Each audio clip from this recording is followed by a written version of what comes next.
Le chapitre 15 de l'évangile de Luc contient les 3 paraboles de la miséricorde. Celle de la brebis égarée, celle de la pièce d'argent perdue, et la plus longue de toutes les paraboles propres à saint Luc, celle du père et des 2 fils, le fils prodigue, et le fils qui se croit juste, qui se croit saint. Ces 3 paraboles parlent de la joie de Dieu. Dieu est joyeux. Cela est intéressant, Dieu est joyeux. Oui. Et quelle est donc cette joie de Dieu? La joie de Dieu est de pardonner. La joie de Dieu se trouve dans le pardon. C'est la joie d'un pasteur qui retrouve sa brebis. La joie d'une femme qui retrouve sa pièce d'argent. C'est la joie d'un père qui accueille à nouveau chez lui le fils qui était perdu, qui était comme mort, et qui est revenu à la vie, qui est revenu à la maison. On trouve là tout l'évangile. On trouve là tout le christianisme. Mais ce n'est ni du sentimentalisme, ni de l'angélisme. Au contraire. La miséricorde de Dieu est la vraie force qui peut sauver l'homme et le monde du péché, du mal moral. Seul l'amour comble les vides, les gouffres négatifs que le mal ouvre dans le cœur et dans l'histoire. Seul l'amour peut faire cela.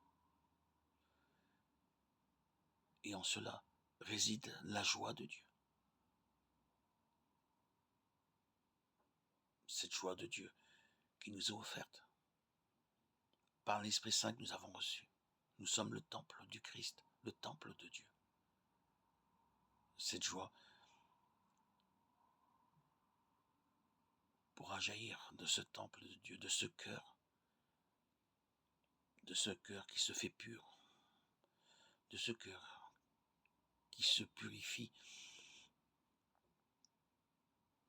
des choses mondaines de ce monde, de ce cœur qui désire convertir ses passions,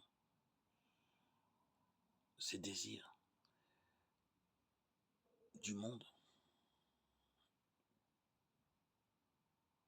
pour les offrir à Dieu, offrir son cœur à Dieu, renoncer à l'esprit du malin et rechercher la vie intérieure.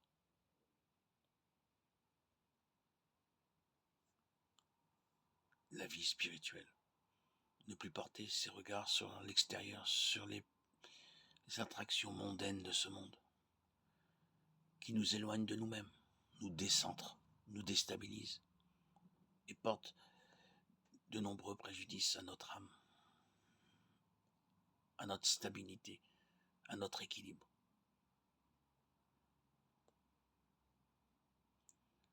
En portant nos regards vers Dieu, nous avons alors la capacité d'aimer Dieu.